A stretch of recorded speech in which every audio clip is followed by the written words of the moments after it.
Bonjour les belles flammes, on se retrouve aujourd'hui autour d'une capsule sur la notion d'écoute des besoins des siens, de ceux de l'autre, en ce qui concerne les couples sacrés de flammes jumelles et d'âmes sœurs sacrées. Alors si j'ai choisi d'aborder cette capsule, c'est parce que énergétiquement actuellement, sur ces liens, cette problématique est vraiment d'actualité.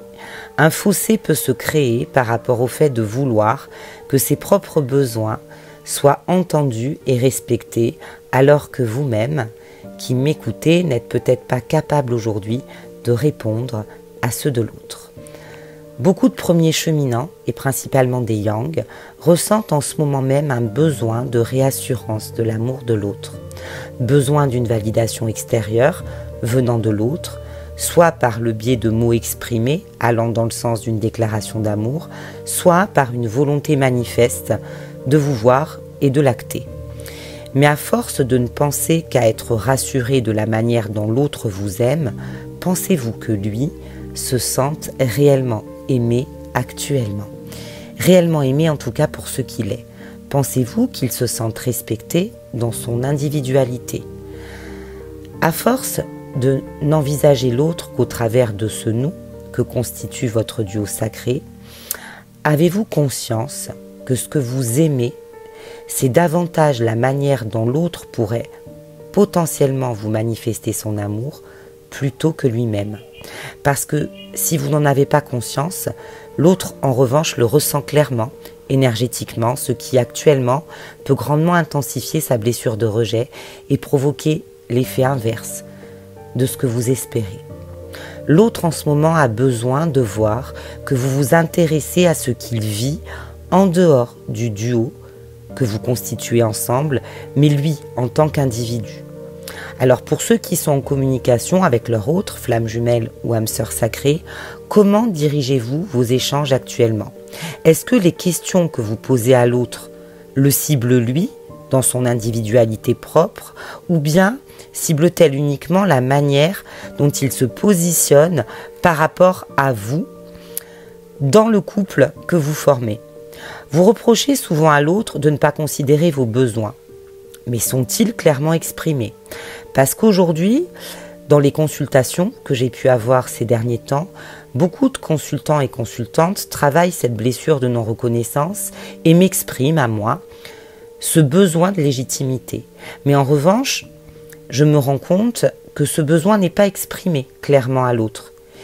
Et lorsqu'il l'est, c'est plutôt dans un mode reproche, teinté d'une réelle victimisation, et qui plus est qui n'est pas justifié, que par un besoin clairement identifié par des mots à l'autre.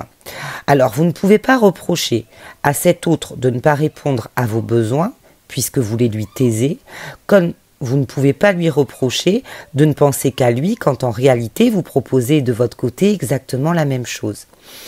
Déjà, je crois qu'il est bon que vous vous posiez la question de savoir si vous-même vous répondez à vos besoins au lieu d'espérer que l'autre le fasse intégralement à votre place.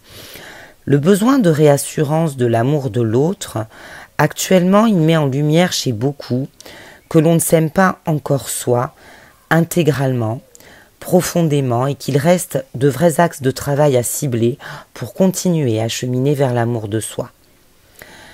Ensuite, il y a l'inverse qui est possible, à savoir pour certains qu'à force de se remettre au centre de vos préoccupations depuis votre travail de développement personnel, vous croyez imposer des limites à l'autre, allant dans le sens de respect de soi, alors qu'elles sont injustifiées et qu'elles témoignent d'une incapacité aujourd'hui à octroyer à l'autre une place à cause de cette peur de lui redonner comme avant toute la place.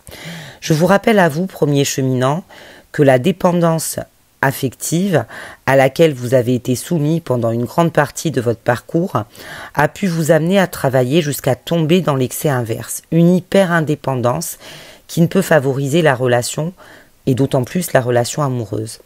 La voie du milieu et de la tempérance et celle que vous devez atteindre, c'est l'autonomie. Parce que oui, vous ne dépendez pas de l'autre, mais en revanche, vous avez besoin de lui pour créer aujourd'hui une relation amoureuse, harmonieuse, favorisant le bonheur en matière. Être à l'écoute de ses besoins, c'est essentiel, mais certainement pas au point de ne plus savoir entendre ceux de l'autre. C'est cet équilibre qui est travaillé en soi ou avec l'autre actuellement. Et si vous avez besoin de cibler les origines multiples de votre besoin de reconnaissance aujourd'hui, afin d'avancer sur ce point, n'hésitez pas à prendre rendez-vous pour une séance de ciblage détaillée en MP via ma page Instagram, flamme jumelle, _8, flamme d'éternité. Je vous souhaite en tout cas de passer une merveilleuse journée.